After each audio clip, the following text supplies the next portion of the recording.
So I'll now invite Dr. Chitra Ramamurthy to speak on her topic, and I'll invite Dr. Rupal to set up her talk on the other podium maybe. And it's already done, then you can join us on the stage, no? Okay. So Dr. Chitra Ramamurthy, again a dear friend and a prolific speaker. She's been chairman ARC and had a very amazing term during her tenure. I think we were busy every week of the 3 years. And she's going to be speaking on oops moments in surface ablations. Thank you very much, Gaurav, for this opportunity. And my due is to talk on surface ablation complication. Now, that's something often enough the topic doesn't come up. And we do know when you talk of surface ablation, it's either PRK or PTK and the earlier LASIK procedure which was done. So what are the challenges in PRK? One is the epithelial healing. Invariably in a normal eye, the epithelium is going to heal in 3 to 4 days' time under a bandaged contact lens. But rarely the epithelial healing can be delayed in certain situations. So we need to keep that in mind and the rare possibility of an infection. Epithelial hyperplasia is a possibility which has become less because we do have a customizable larger optic zones which are possible now to reduce the hyperplasia risk, because the epithelial hyperplasia occurs when there is a more of a curvature gradient change in the curvature, and of course regression and pain component, and some of these complications I'll discuss. How we have addressed the pain component is by using chilled BSS whenever we are irrigating the conjunctival sac or in between on the procedure. And post-operatively, we always used a soaked BCL in Nepafenac drops and of course adequate lubricants in the post-operative period. And our patients are very much comfortable when you see them the next day. Ablation-relation complications are so minuscule because of the kind of lasers and the cyclotorsion compensation and all. But if very, very rarely a decentration has happened because of an unstable fixation of more than 0.5 millimeters, you could do a topo-guided regularization by enlarging the optic zone, but that is something which I've done long, long back. The main challenge is regression when we are doing an epithelium-based surface ablation. And it has been seen in different studies that the post-PRK regression rate can be as high as 19%. And in thinner corneas, 40% of the eyes have been noted to have enhancement at even 10 years later due to undercorrection or regression. Now, this was a patient with a -7 and a -6 diopters with 2 cylinder. Now, these are cases which I would never do for surface ablation. My cutoff is 5 to 6 diopters.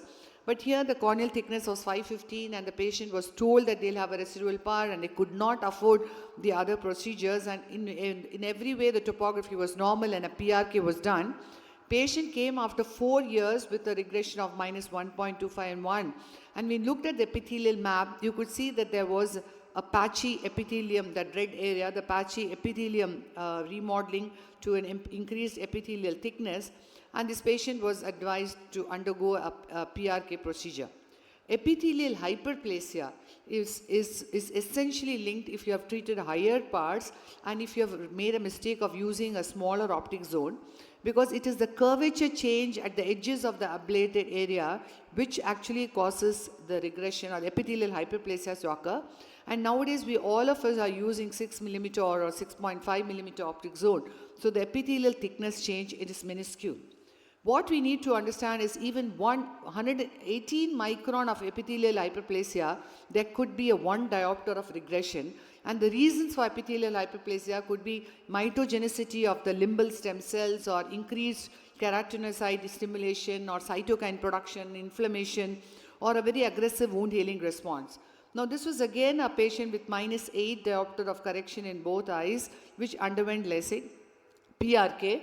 And the corvist told us that the TBI was a little on the red. So we told him with all adequate information about residual refractive error to undergo a PRK extra. And he came back after 3 years with -5 diopter in one eye and some grade 1 reticular haze. You can see on the sagittal curvature map, there's a central red area, and there's on the epithelial map, those patchy areas of epithelial remodeling. So here what we did was a topo-guided regularization with 0 power correction, 3/4 C12 compensation, and regularize the topography. And for that -6.5 residual, after 6 months we went ahead and did a phakic IOL and took care of his residual error. corneal haze could be an early onset haze within the first 3 months or between 3 months to even up to 3 years. And the reasons for a corneal haze could be high refractive errors being corrected, large ablation depth, or if there's an autoimmune condition or exposure to high exposure to ultraviolet light, radiation, or vitamin D deficiency. You can grade this corneal haze based on the anterior segment chamber details. We all of us use topical steroid drops for at least over a period of 3 months in a tapered regimen, use intra-op mitomycin C for all our patients, 0.02 for 30 seconds, or even many of them use 10 seconds for every diopter of correction. And we ask them to wear protective glasses for the ultraviolet protection. But if there is early haze, you could treat them with topical steroid drops and NSAIDs. But if the haze is more than grade 2, you could either do a mechanical debridement with mitomycin C or do it with a PTK. This is an extensive flow diagram, but all that suffice to know is treat all these patients with topical steroid drops over 12 weeks, keep calling them every 2 weeks, check their intraocular pressure, and if it is a late onset haze, you have to decide whether it's a superficial haze or a deep haze. Superficial haze, just a mechanical debridement with mitomycin C is enough. A deeper haze, we would have to do a PTK with a PRK to correct the part. Nowadays, we have medications like, it's all in the experimental stage of oral cysteine, 200 milligram tablets, or Saha eye drops or losartan drops, which are known to control the myofibroblast proliferation and take care of the haze. Now, this is -3 diopter refractive error. Patient underwent a PRK procedure and came back after 2 months with an uncorrected vision of 624. He had defaulted on topical steroid drops and he had the typical patchy epithelial haze. And again, this patient, you can see it on the AIOS2025, those patchy areas of epithelial remodeling. So we did a PTK of 90 micron and kept mitomycin C for 2 minutes, and his vision improved to uncorrected 612 vision.